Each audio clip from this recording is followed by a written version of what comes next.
Both Presidents Kennedy and Reagan, adamant Cold Warriors both, none would be accused of being friends to the Russians, always maintained open communication with the leaders of Russia to avoid escalation into nuclear conflict.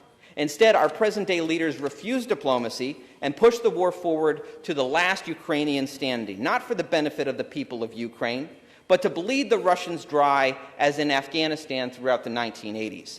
This posture isn't for the Ukrainian people. This isn't for the American people. This is for the empire that now stands in the place of our once proud republic on a mountain of corpses to maintain global hegemony.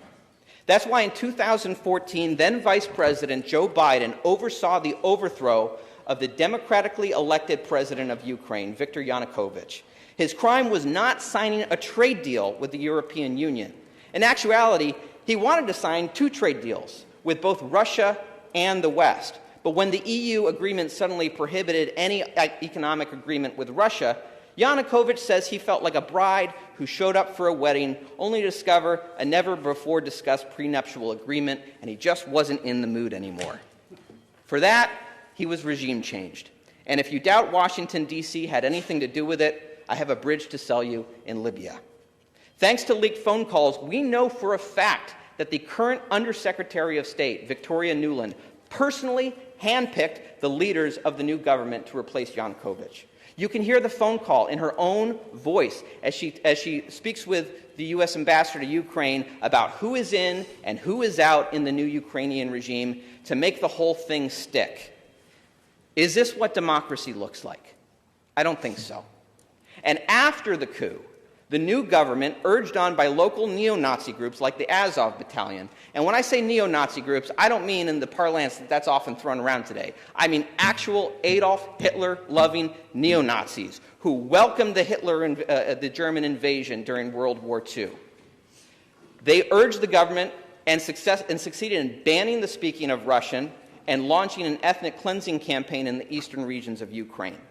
Russia responded, yes, by annexing the Crimean Peninsula to maintain control of the Sevastopol naval base, Russia's only warm water port with access to the Black Sea, which is a sort of Russian Alamo after many died defending it against German invasion in World War II. Whatever we think of that, it is of such strategic and nationalistic importance to the Russians, we better be prepared for nuclear war if we want them to give that up, because they're not going to give that up.